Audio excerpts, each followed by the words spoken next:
Hello and welcome to episode 3 of Striking Sparks. I'm Graham Smith and I'm a solution focused hypnotherapist, and today I am joined by John Long.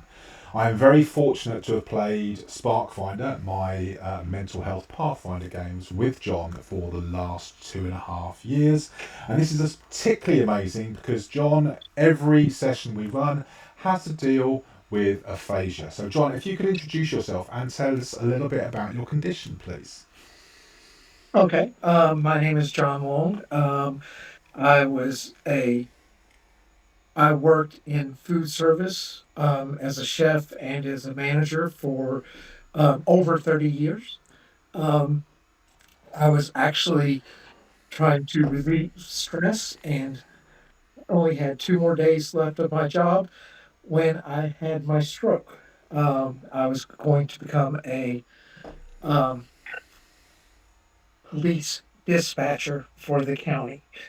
Um, So on January 9th, um, 2022, I, I'm sorry, June 9th. And that's one of the issues with aphasia is you get things mixed up. June 9th, or 2022, I had a stroke, and I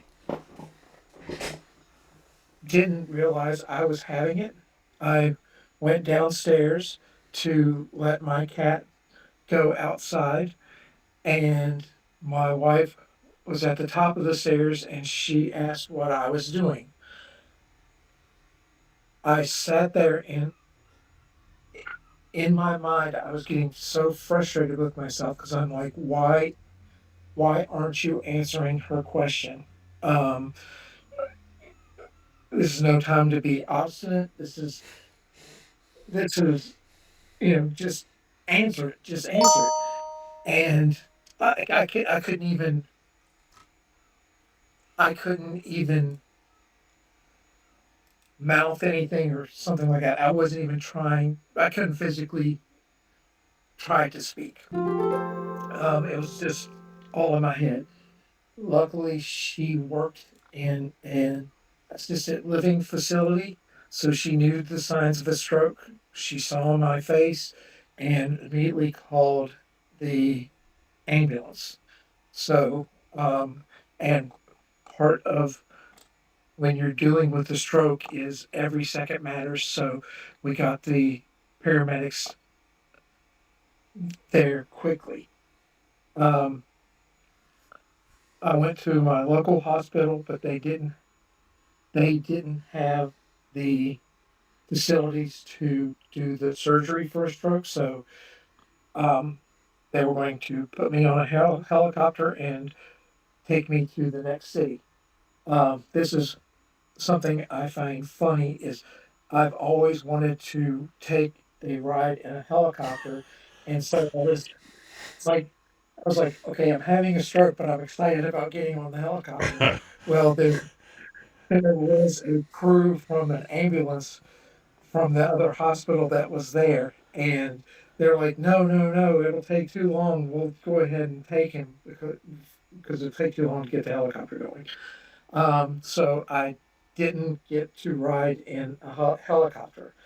A lot of my friends who have had strokes that I've met afterwards, they all got to get their helicopter ride. So eventually, I want to be able to take a ride in a helicopter. They got me there. I was immediately wheeled in um, for surgery, um, and I had um, loss of control on my right side, so it was a left brain stroke, um, and that's also where you um, process language. Um, they were able to get the clot out.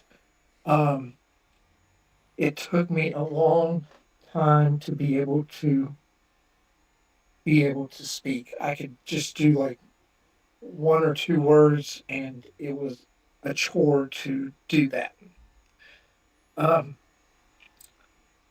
the problem with American hospitals is that they're looking for you to be able to, they're looking to solve the physical aspect of it. Something I've learned is that if you go to the hospital, don't progress too quickly on your physical things because then you're not getting the mental health that you need. And I think that is what you, that's the most important thing is the mental Mhm. health and repairing your brain and stuff. Um, but through speech therapy that I was able to get with my insurance, I was able to start speaking, get doing exercises for the aphasia. Um, physically, I was able to um, get full range of motion and things like that fairly quickly. Um, Also, being a veteran, I found out about a program in Pittsburgh, Pennsylvania, through the VA there that dealt with aphasia. Um, they only see 12 people a year in groups of three. Um, I was able to get into it during the month of October. Um, Other people that were there had, they had, it'd been like about 7 years since they had their stroke. I think I was the earliest person since my stroke that had gone through the program. The purpose for that was I still wanted to work for the police department. And so I thought I would be able to get my aphasia cured. Um, and that's what we worked on while we were there. I realized about halfway through the treatments, it was a month long program, halfway through the treatments, that I wasn't going to be able to be a dispatcher. Can I stop But you there for a second, John? So yes, this is basically like the first port of call you had as far as assistance with the communication issues. This was like the first treatment you had as part of the process. As well as this, has there been other support groups and other things? Obviously, we'll get to Sparkfinder down the line. Has there been other things that have assisted in this process of helping this journey to the speech that, I mean, anyone that watches this today will see that, there is still a huge amount of effort for you to be able to express yourself. But how what else has been part of this journey? Because obviously I encountered you 2.5 years ago, and the you I'm seeing here is hugely different from the John I encountered 2.5 years ago. So what have been the various different support groups or even people that have supported you in this process? okay. The first was my family.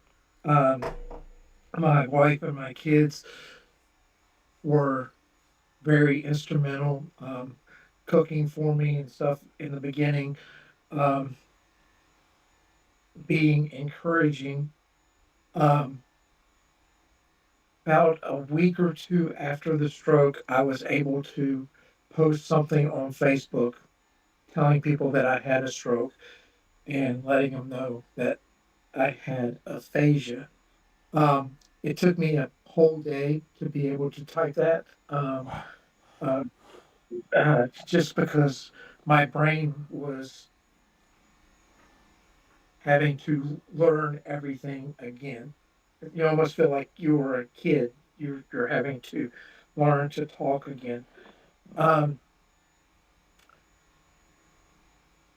one of my friends from high school. She works at a hospital in North Carolina. I don't know if it was from her medical training or if it was because she knew somebody who had aphasia, but she messaged me saying that you use a different part of your brain to sing, and if you want to communicate, you can put it your thoughts into a song or change songs to be able to communicate. At that time, I could not say my wife's name. Wow. So I was singing happy birthday to be able to say her name. And that meant the world to her that there was a way for me to be able to figure out how to say her name. Um, now now I can say it, but um, like having somebody give that piece of advice helped me and helped my wife be able to deal with um, deal with the effects of the stroke. Um, then somebody that I went to church with um, texted me and said that she ran a um, program at Radford University that was for people who have aphasia and other traumatic brain injuries. And she did it because her dad had a stroke. And so this is a labor of love for her to teach graduate students, gives them hands on experience with dealing with people with aphasia. So it helps us and it also helps the students learn and have, instead of just reading something in a book, they're able to deal with people and to hear our stories and how everybody who has aphasia has different things that they deal with. Um, I mean, I'm then the guessing. Sorry, I'm guessing aphasia is similar. Not similar in what it is, but in the similar. To this, it's a spectrum. There isn't. You can't just say that because one person has aphasia, they're going to be struggling in the same way as somebody else because everybody's brain is wired differently. The damage that is done to the brain is different. So even with was it Ruby, the Radford University brain injury? Yeah, yeah, you know, I'm guessing everybody there was in a very different situation from the guy sitting next to him or the woman sitting next to them. So it must be really hard for that to be a catch-all to help everybody. So what were the things that they did there that really helped you, come forward in leaps and bounds as you have? um, yeah. Because when I was in Pittsburgh, the thing my speech therapist and that was a program to that they use graduate students to teach them about aphasia. But he said you have a mild form of aphasia. He's like you don't. He's like I would hate that that's the term that they use for it because everything that's going on in your head is not mild. But the fact that I can communicate and express thoughts, um, they put us on a Zoom call with some veterans in Richmond, Virginia, while we were there, and they thought that there was nothing wrong with me. Um, they could they could only like express one word at a time, or they could only use grunts and stuff like that. So that was a much more severe form of aphasia. Um, so uh, so like you said, it it runs a big spectrum. Um, the great thing about the Ruby program is we're teaching the graduate students. We're getting insight from the professors, and also we're learning from each other. So it's created a safe community where we can talk about the struggles that we have, and whenever someone new comes in, we share with them our struggles, and they are like, "Oh, I thought it was just me. I didn't realize this is part of the process." So it makes them understand that troubles that they're having are part of the process. So um, it's just such a great program for us, the students, and the people who run it, to support each other, and those are the people that have become my friends. Um, I did a trip to Washington D.C., and the person that I was roommates with in the hotel, we would try to say something, not remember the word, and then the other person would be like, "I know. We didn't try to finish the sentences. We didn't try to. You just what that person's going to do." And part of what can be frustrating with aphasia is when people, and this was like the hard thing with my kids, from at the beginning, they were always trying to finish my thoughts for me. And first of all, I want to be the one to be able to finish my thoughts. And secondly, if they're wrong in what I was trying to say, that sets me back, because now I got what they were trying to say stuck in my head, and then I can't get past that. So it's I, that's I'm guilty of that myself in our games when we first started.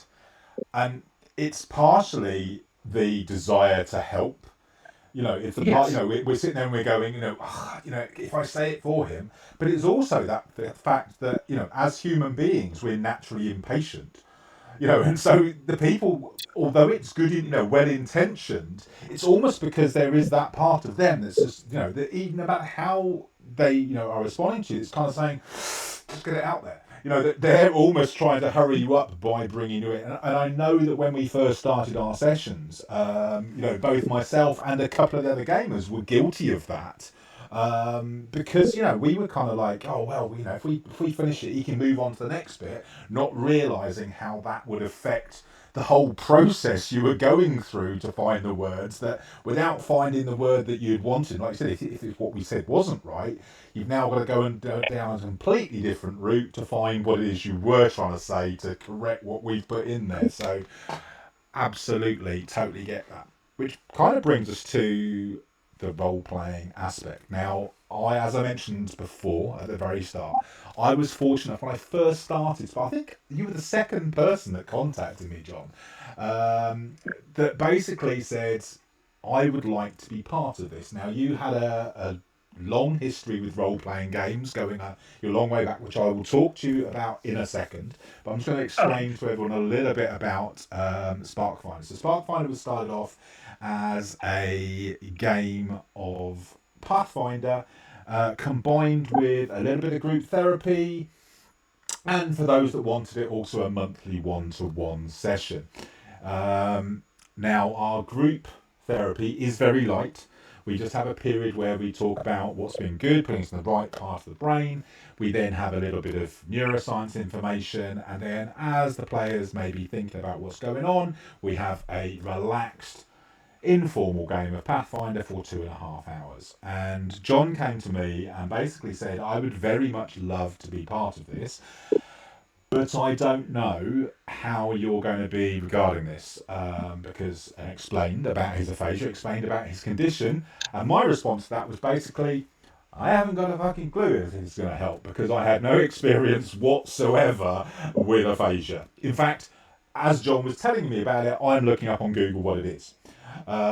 So I had this conversation with John and I went away to. In fact, we had our initial consultation, which is the same initial consultation I do with all my clients. And I went away to my supervisor as part of health profession. I have monthly supervision sessions, and basically said, "I've got a client who wants to come to me with this. Is this something that's going to help? Is it going to work?" And their response was also kind of, "I don't know." But what we looked at was we knew it wouldn't do any harm. That was the main thing. And the brain is an amazing, you know, it's just incredible. Its ability to rewire this wonderful thing we have called neuroplasticity. Basically, to find new routes, to create new neural pathways. And what we thought was, well, maybe if it can't create new neural pathways, maybe it'll find bypasses. It'll find new routes to those connections and so forth. So we got John involved with the games, and I think you'd probably agree that it was a real struggle to begin with, John. Yeah. To operate a virtual tabletop, involve yourself in conversation, plan ahead as to what you're going to do your combat, choose your actions. You're struggling with speech, and now you've got 23 other things to do as well. But the difference between, like I said, you back then and you now is incredible. From hopefully a little bit from that, but also from all the other therapy that you've had. So let's talk about you in role playing games.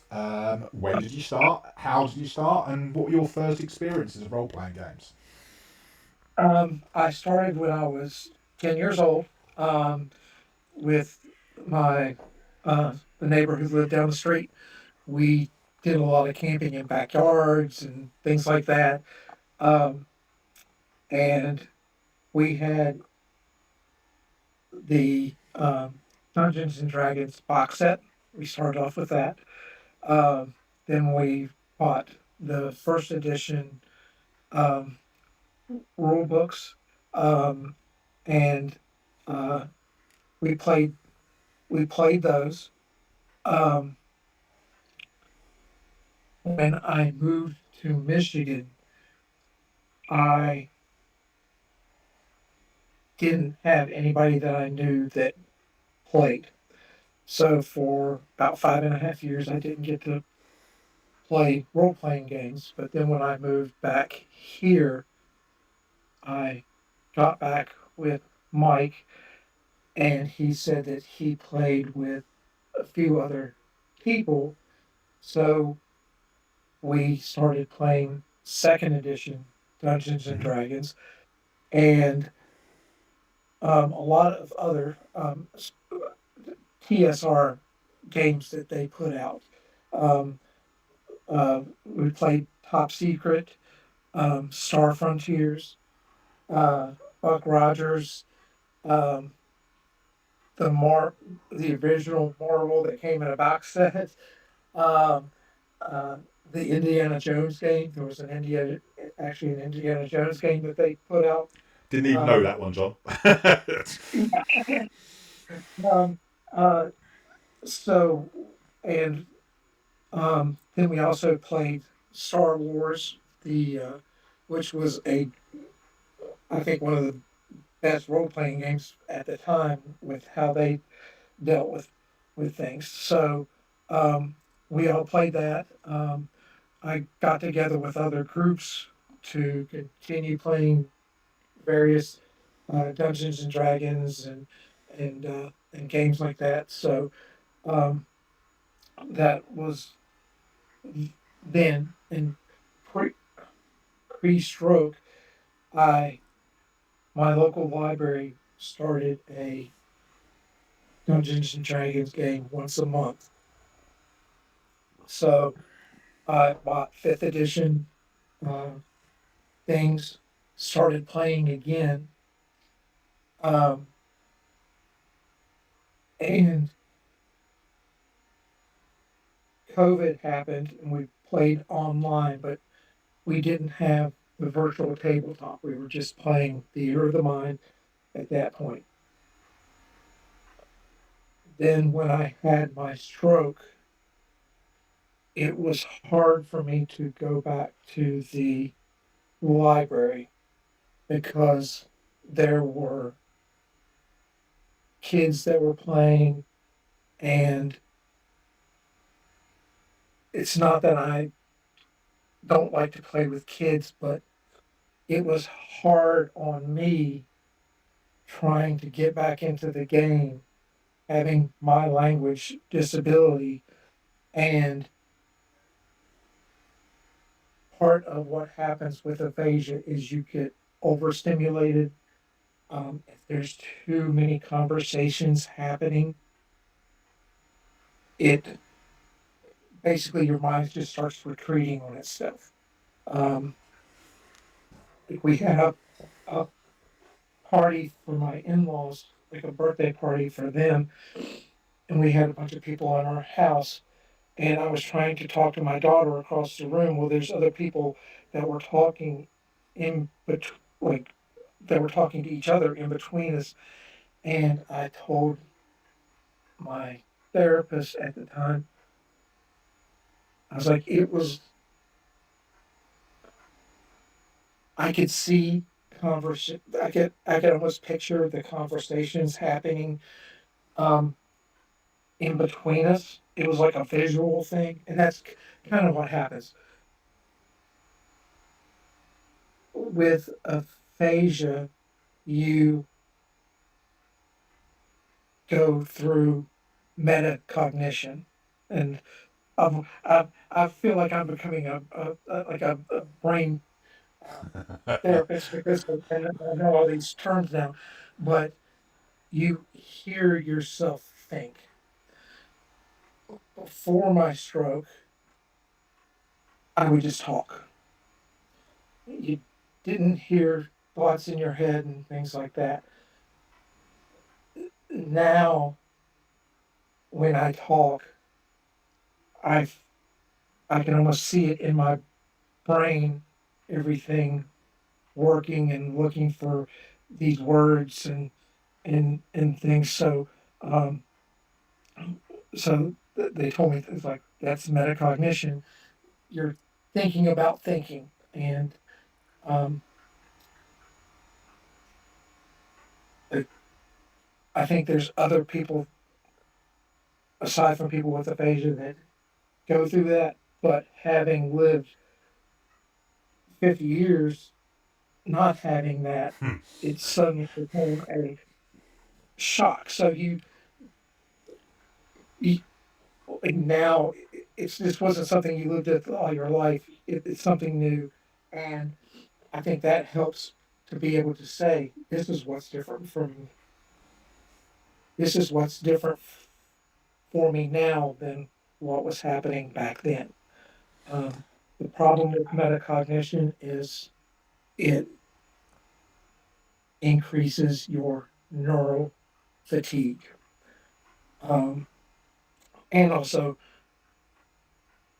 a lot of noises and stuff like that. Like for me to go to the grocery store, I can only go get things for 1 or 2 days because I can't stand to be in there because I get panicky and I get nervous and then I, I just have to get out. So I know that I've got to go to the grocery store often. I can't do like a weekly shopping trip. Okay. Um, I mean, so obviously, you're, as mentioned, probably for the fourth time now, you're part of my Sparkfinder games, which are geared towards mental health. But since your stroke, I know that you've done, a lot of reading. You've done a lot of, playing of solo games. So can I kind of do each of those as an individual thing? So and talk about how they've benefited you as far as your recovery and so forth. So I know you've acquired a number of systems since you've had your stroke. How do you think that's affected your recovery? Reading through rule books and taking on the new things. Do you want to tell us a little bit about your experiences there, please? yeah. Yeah, 'cause one of the things I was like, well, now I can, when I came home, I was like, well, at least I can read.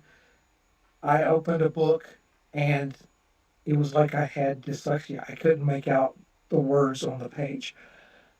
So I had to learn how to read again.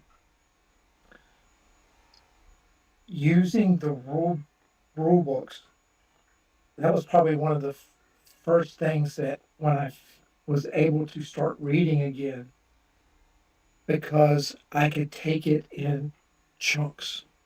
I could read about a fighter. I could read about a magic spell.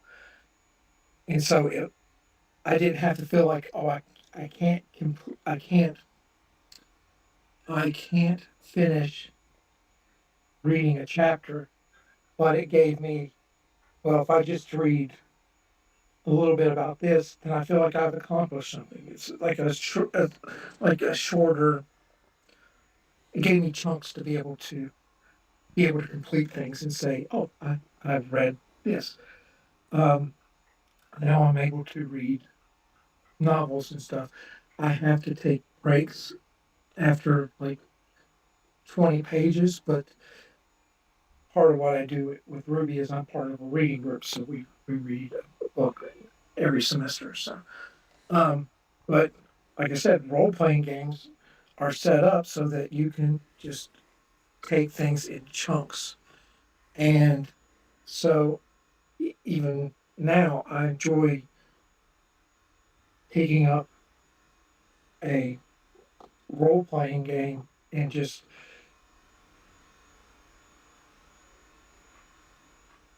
doing what I can do, and then being able to set it down and so that's I think that's the good thing about role playing games is how they're set up. Now, you've talked in our What's Been Good sessions of our Sparkfinder groups about solo play. Now, I've been playing role playing games since I'm trying to think 1978, I think it is, or something like that. And I've never played this apart from the Fighting Fantasy game books, way back when. I've never done any kind of solo play. So I know you've been dabbling in that recently. So can you tell us a little bit about your experience with that, please? Yeah, for me, it's finding the right game. Um, there are people who play Dungeons and Dragons and Pathfinder as a solo game, but most people who play solo do some of the rules light type of games. So at first I was like, I'm gonna do a Pathfinder game, and you roll on tables to figure out like what you're what are you going to be going after, what kind of monsters you're going to encounter and stuff like that. So they call it an oracle. So you're basically using an oracle. Um, but I found with Savage Worlds and with Dragonbane, those are much more able to be suited for solo role playing. And actually, Dragonbane, the box set, comes with solo instructions, and so they include the system for playing a solo game. Um, so you're not as caught up in the rules and stuff like that. It's more telling a story, the narrative and stuff and things like that. Um, so with Savage Worlds, you can actually play Pathfinder on Savage Worlds. Um, then there's Deadlands, which I fell in love with that uh, genre. It's got the Western behind me. It's from one of my uh, uh, tokens that I made, and um, and then um,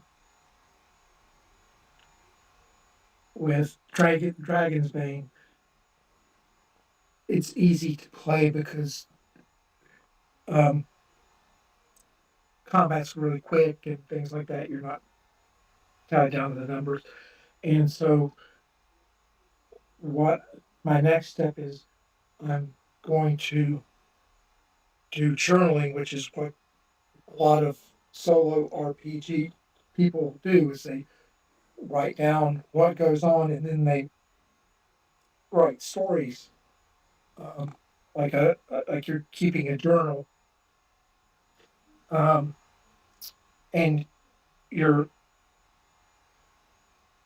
the nice thing about that is you're not sitting down and trying to write a story just from your head. You're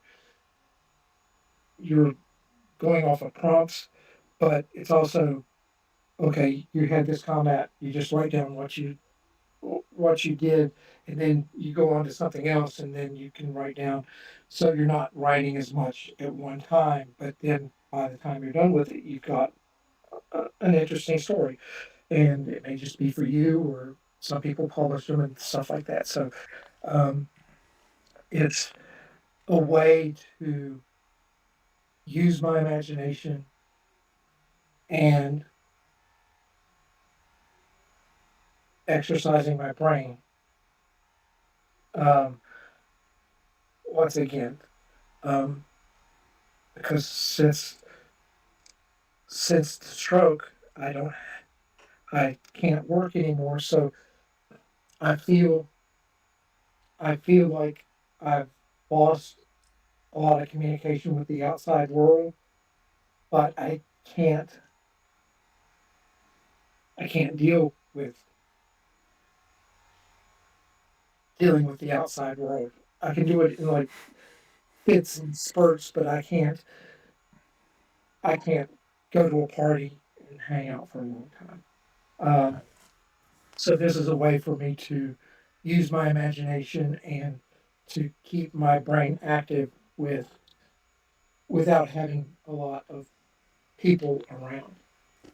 The next thing, though, um, a couple of weeks ago, 3 weeks ago, you told us that you were looking, which I'm still amazed by this, by the way, the fact that you are going to be running an actual game and DMing a game in the near future at a convention. Is this for your birthday upcoming? Yes, there's a local convention. It's called Crash City Con. Um, I've gone to it for the past 2 years. Um, it's it's in a hotel, so you go to different rooms to play different games. So you're not, and there's a big area where you can like shop and stuff like that. But you're in a small room that's closed off from everybody else to be able to run games. Um, I loved DMing um,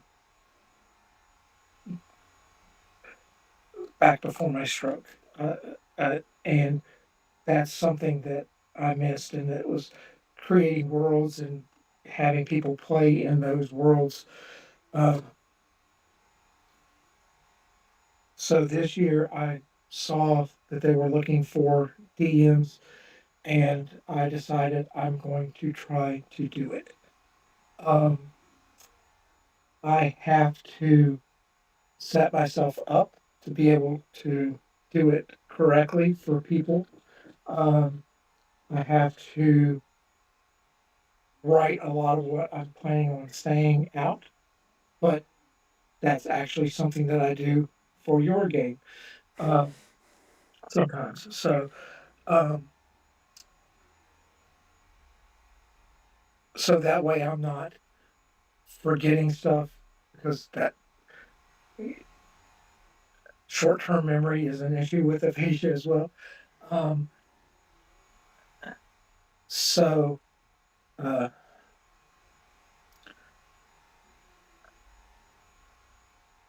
I basically write myself a script and um, and hopefully people will be able to enjoy the game that I'm running. And I tell people when I first meet them about my aphasia. Um, some people are like, well, if you hadn't told me, I wouldn't have known. Um, but uh, running a 4 hour convention Wow. uh, game. Um, they'll know not they'll know by the end of it, uh, uh, but it's something to be able to push myself. And one of the things that I've wanted to do, and I've talked with people at Ruby about this, is um, running a game for people with aphasia so that they feel safe, not judged, and to be able to experience what I've gone through with your group um, as well. So this is like kind of a this is kind of like a um, preliminary test to see if I can do that. Nice. Well, that's a nice way to segue because my next question was about our group. So the fact that you've talked about the experience with our group is a nice way for me to segue directly into that. So I have with our Sunday group, although you came to us with 2.5 years ago, initially there was a couple of changes to the group, but we've now been in the group that we currently play on a Sunday with you for I think about just under 2 years. I think that would that be right in saying? I think with Yeah. Rick and Kirsten, yeah. So this is myself, my wife Kirsten, John, and then we are also joined by Rick, who is in Colorado in the US, and Will, who is in Halifax in the north of England. And I'd be lying if I didn't say that was, although I run multiple groups, and no offense meant to the other groups, it's not my favourite group, but it is the one that feels most like family. I love my little Sunday group. I mean, obviously having my wife in there obviously makes it immediately feel like family, but the fact that the rest of the players very much have become part of my Sunday gaming family. I love those sessions. I hate it when we miss a week. I feel like part of my week is missing. Um, and it's hugely beneficial. I mean, I'm sure the other guys will not want me saying that. My wife apart, everyone has come to me initially because of mental health issues. So we're a group of people who need that support and need that help, and it's been huge for me and for the other players there. So what I would like you to tell us about is your kind of your growth with Sparkfinder over the 2.5 years, or certainly the 2 years with this group. And also, this one's really putting you on the spot now, John, to describe your three highest points. They can be anything. They can be like a laughter. They can be a success, whatever it might be. So, tell me three little stories about the highest points of your time in the games with us, if you could, please. Okay. Actually, I might ask you the first part of that question because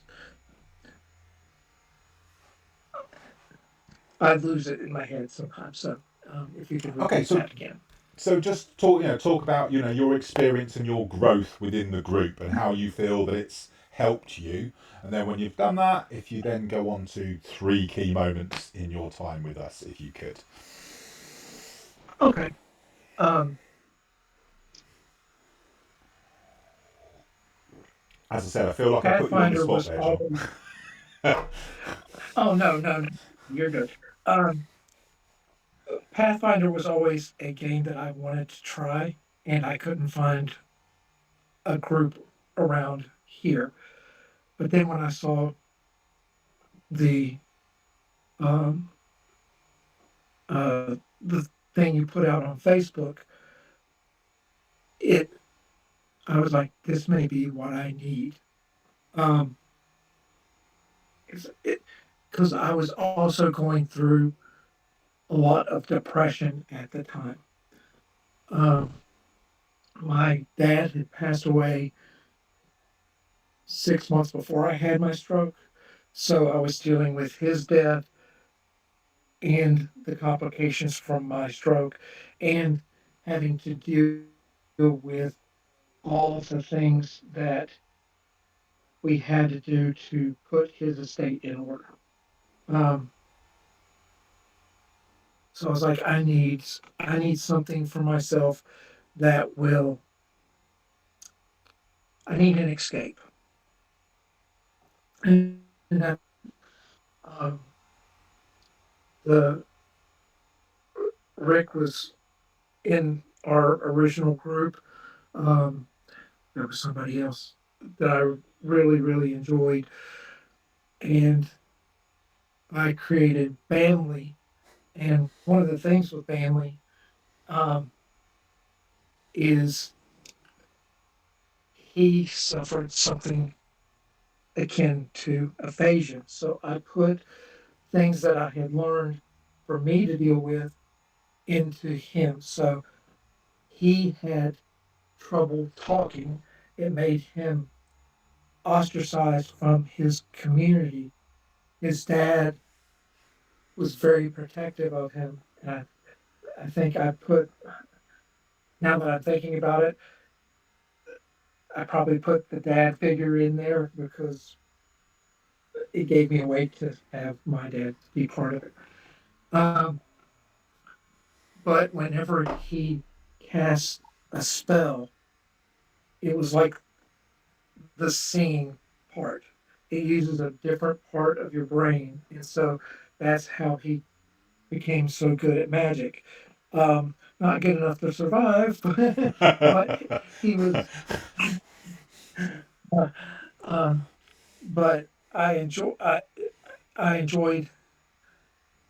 playing him, and actually, that's one of the characters that I have created for um, the Savage World Pathfinder that I'm going to do at the convention. Bailey's going to be one of the Resurrected. characters that somebody can play. So, um, and then I know that we made some changes with the group and things like that. Um, uh, uh, I felt uh, it was like me and two other people were going through abomination vaults. They were friends, and I felt like they just kind of took over and stuff like that. And I mean, they're playing the game. I can't fault them for that. I felt I was getting left behind, but then we redid the groups again, and this group has become a part of my my family. I've got my Ruby family, and I have my Sparkfinder family, and we just everybody is so supportive, lifts each other up, and sometimes I feel like maybe I take over too much. So, but the nice part of our group is that everybody contributes. The characters contribute, and everybody is very supportive of what everybody does and cheers everybody on. Um, like this past Sunday, um, everybody's like, "Well, this is what Taka does." He grabs suplexes and gets in. Um, so it, this is like I said, it's a family of people that I enjoy meeting with every Sunday. So um, as far as the the uh, three highlights, um,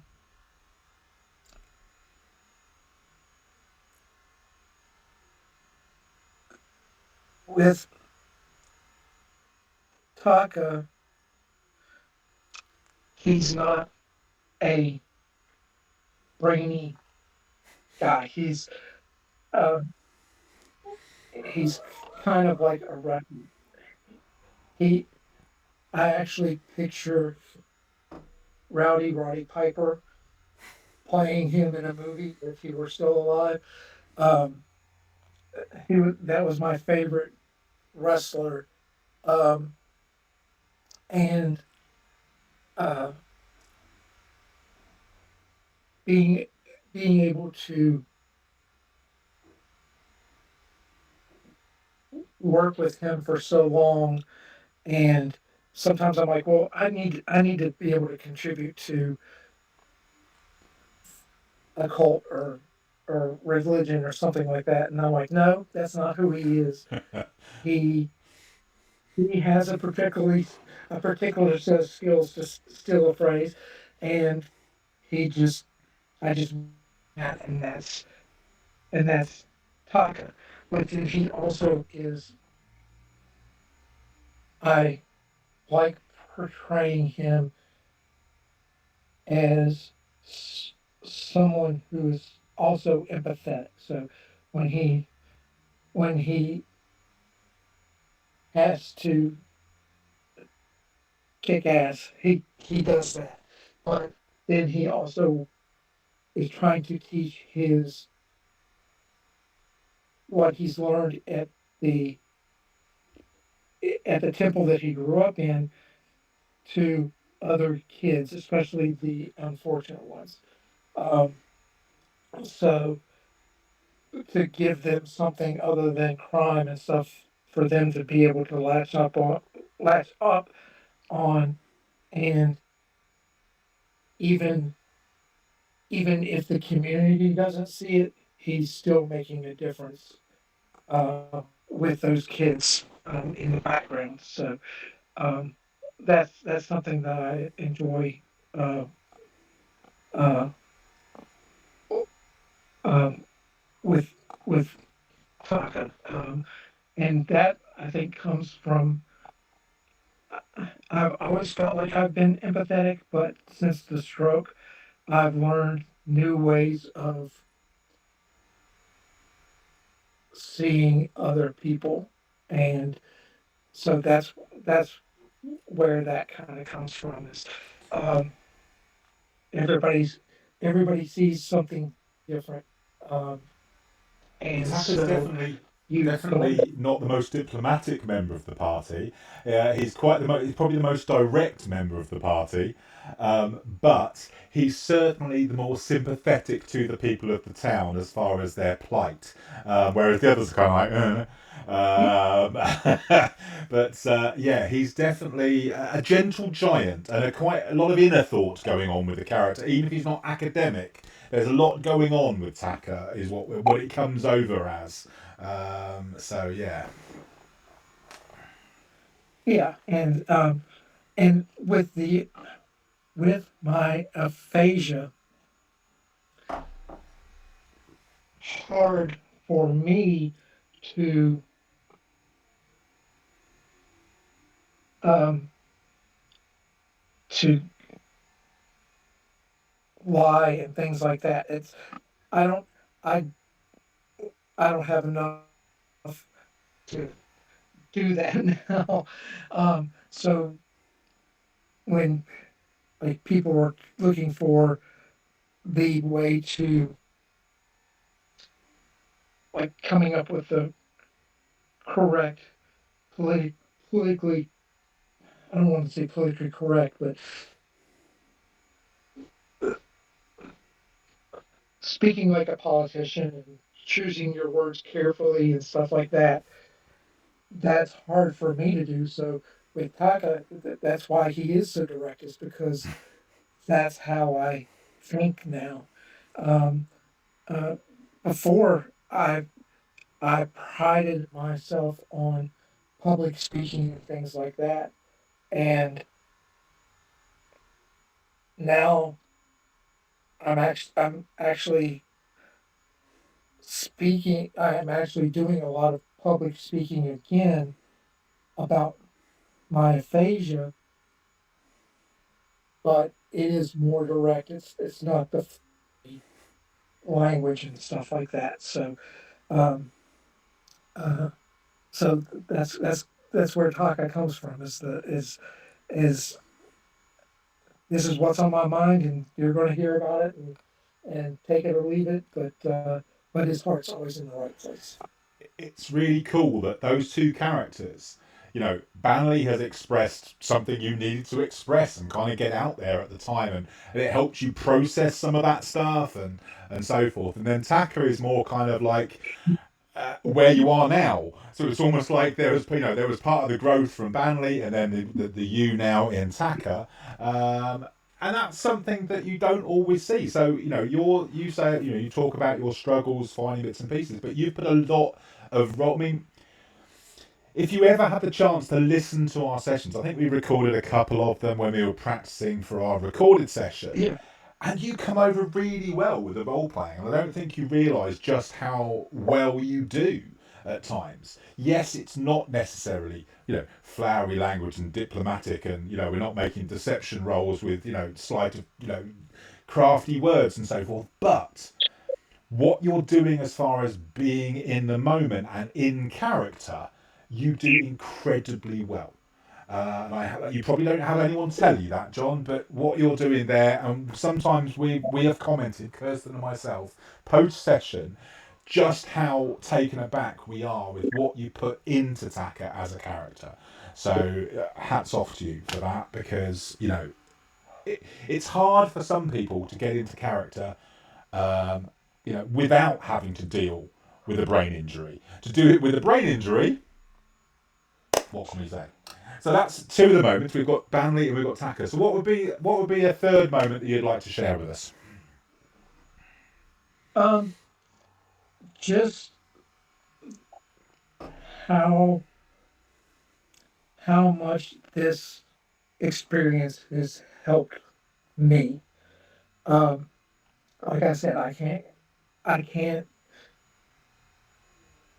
out and deal with the public anymore.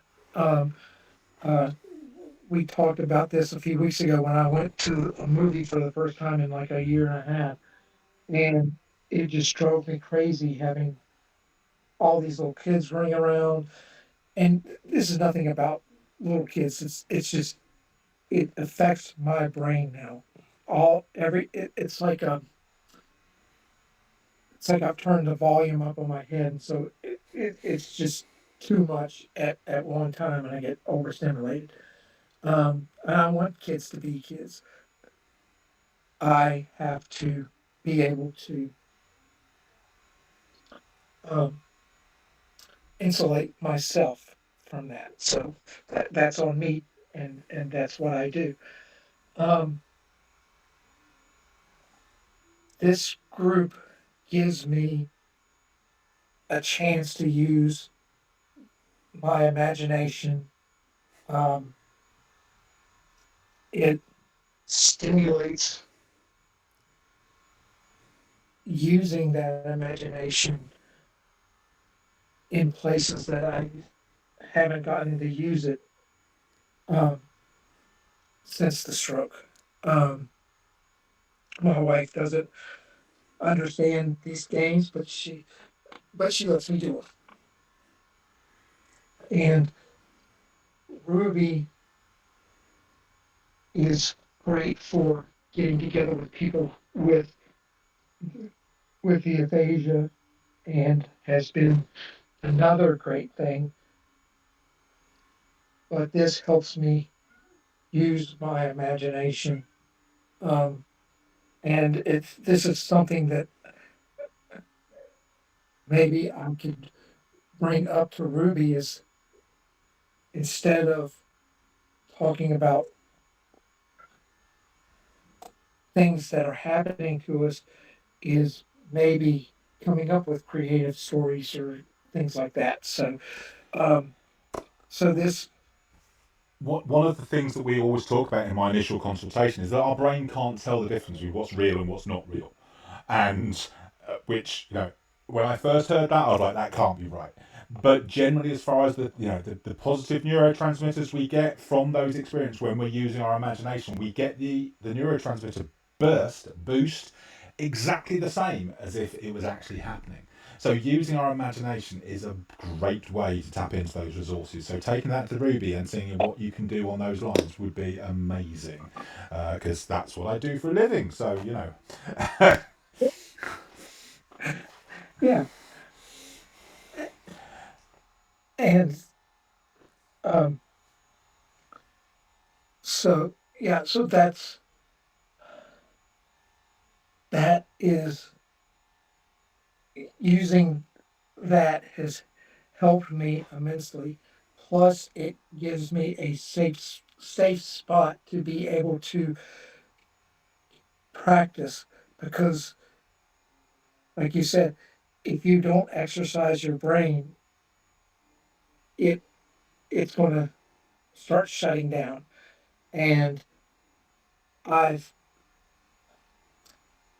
one of the things that we've learned in Ruby, there are actually groups like Ruby all over England, but we are the only one in the United States um, that it's called it's called a clubhouse.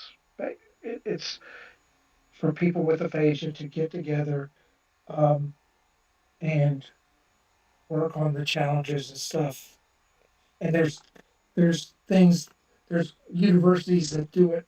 They charge a lot of money and stuff for it. I think we're the only free program in the United States. Wow. And um, and one of the things I like about it is it feels like I've gone back to school because we once a month we do field trips to do other like to see historical sites and stuff like that. So we get our field trips. Um, we've all become really close and supportive of each other. Um, one of the people that's in Ruby, he had his blood sugar spiked so much he was in a coma for 3 months, and that's how he sustained his brain injury. It turns out that my daughter and his daughter are really good friends, and so